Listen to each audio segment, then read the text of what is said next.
Klausos sutrikimai yra vienas sparčiausiai dažnėjančių diagnozių visame pasaulyje, su kuria susiduria ir jauni žmonės. Taip, jauni žmonės taip pat turi klausos sutrikimų ir susiduria su iššūkiu, kai reikia adaptuotis į pilnavertišką gyvenimą ar darbo rinką. Jūsų dėmesiui įkvepianti Vilniečio Žano istorija.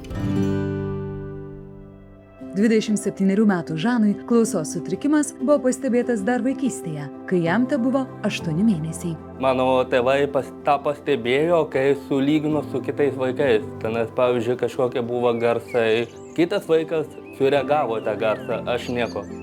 Kaip aš miegojau, ten buvo triukšmas. Vaikai reagavo tai triukšmo, o aš tiesiog saldžiai miegojau. Kai Žanui buvo 2, berniukas gavo pirmuosius savo klausos aparatus. Pavyzdžiui, mano šeima, visi giminaičiai, visi neturi klausos sutrikimą, tai labai padeda bendrauti, kadangi gestų kalbą jie nemoka, labai padeda suprasti, kas vyksta.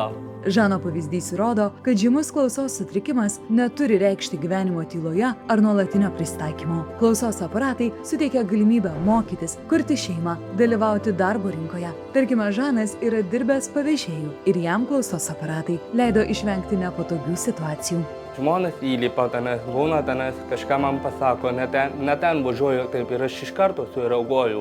Buvo tokio atveju, kai kurtieji pasakojo, kad buvo taip, žmonės nespėjo uždaryti, jau pradeda važiuoti. Tačiau technologinė pažanga nestovi vietoje. Šiai dienai Žanas išsirinkęs jau 3 savo klausos aparatų porą. Danų gamintojas JN Resound išleido pirmosius pasaulyje įkraunamus Super Power, tai yra didelės galios klausos aparatus Enzo IA. Jie ypatingi tuo, kad jie yra mažesni negu įprasti didelės galios klausos aparatai. Todėl jos patogu nešioti kiekvieną dieną ir jie patogiai priglunda už ausies. Grįžau namo, aš pirmą dalyką, ką pabandžiau, tai užsidėti ausinės ir nėra švilpavimo. Tai labai nustebau, kad nebuvo švilpavimo, aš labai apsidžiaugiau. Žmonėms turintiems žymų klausos sutrikimą dažnai reikalinga labai didelė aparato galia, todėl gali atsirasti nemalonus švilpimas. Visų pirma, tai kelia daug diskomforto. Klausos aparatas švilpia taip, kad girdžiu tiek aš, tiek artimieji. Todėl Enzo IA turi šiuolaikinės technologijos, kurios leidžia kontroliuoti tą švilpimą, todėl garsas išlieka aiškus ir malonus klausymuisi. Labai patiko šitas aparatas ir aišku, tenais per telefoną gali reguliuoti. Bet buvo tos atvejis, kas labai pagelbėjo. Aš skrydau lėktuvu, o tenais lėktuvo ten triukšmas labai didelis. Tai per programėlę aš aplinką išjungiau visiškai garsą, aš nieko negirdėjau, kas aplinkoj, bet tik tais girdėjau iš muzikos, iš telefono ir viskas, labai patogu. Svarbus jų privalumas ir įkraunama baterija. Yra tos specialus pritaisėlis, prieš miegą tiesiog prie stalo, tenais šalia prie savęs, tiesiog nuimi aparatus, padedi, automatiškai išjungi, atsikeli, paimi ir užsidedi, gali tenais 2 dienas.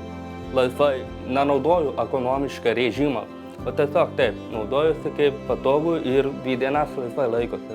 Taip pat šio modelio klausos aparatuose yra integruota AuraCast technologija. Tai leidžia transliuoti garsą iš įvairių šaltinių.